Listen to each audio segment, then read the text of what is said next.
Good evening, darlings. I'm so glad, darling, who did not want their name mentioned, that you asked me to explain what happened at that dinner, because I needed to vent about this.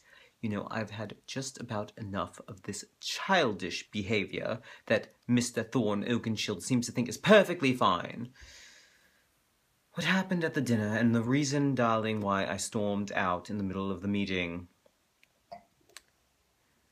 Well, for those of you who are playing catch-up here, in Japan, it's customary to pour for someone else. It's not, you never pour for yourself unless you're completely alone, and it's considered bad luck for the person across from you. And it's just a big social thing. You're supposed to be accommodating, you're supposed to look after the other people around you, so you're trying to make sure that the other person's drink is never empty. That's just sort of some of the culture, and I think it's a lovely custom. Except when Thorin Oakenshield is involved and decides to use it purposefully, I might add. This was definitely on purpose, because he looked me in the eye every time.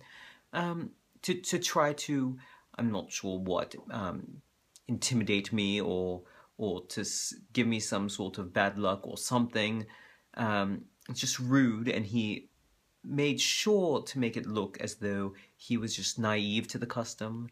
But we've been to so many of these dinners, and I've seen him countless times be perfectly fine and let other people pour for him and rush to pour for other people. And so, of course, I have to try to rush to pour for him, which is the last thing I want to do, but that's the custom, and of course we're seated on the end, so it really is up to just me or the person next to him, who was very busily engaged in another conversation.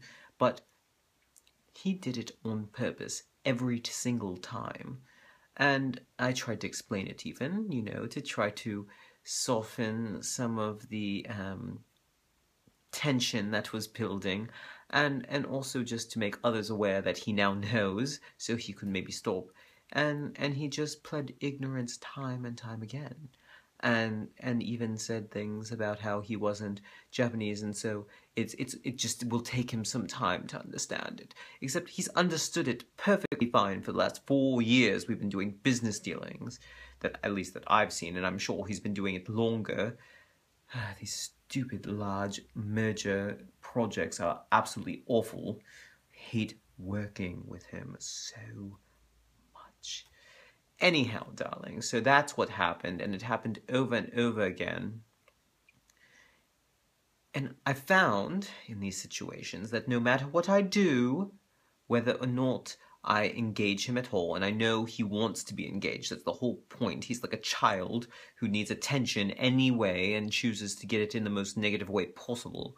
But I try not to engage him because, of course, no matter what I do, it almost always reflects poorly on me as well, sometimes exclusively, and I don't need our business partners thinking of things like that, and I'm sure that's another reason why he's doing it, darling, because he's trying to sabotage me like he always does. But it's just so childish, and I'm just so fed up with it, and really, it just, you know, I'm just done.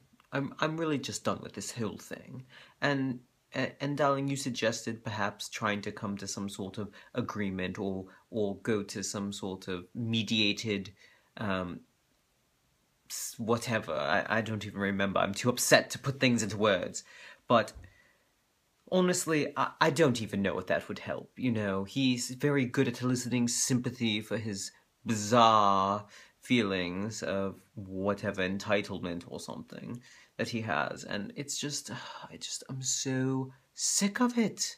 You know, this is a business that I'm running, and supposedly so is he. So I don't understand why he's going through all of these hoops to try to do these things, and I'm just tired of it. You know, I'm just so fed up. So darling, if you want to head this mediation, I suppose it could be possible, but I honestly just don't know that it's going to work. So that's why I'm all frizzed out and totally upset and almost done with this bottle of wine already. But anyhow, darling, I do appreciate that you care and that you were worried, and thank you for asking about it. And I know I should have just perhaps stayed or whatever, but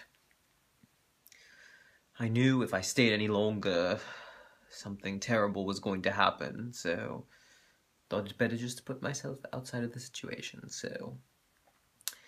Thank you again, darling, for letting me vent. I do feel a little bit better after getting some of that out, and thank you, so... Ta-ta and good night, darlings.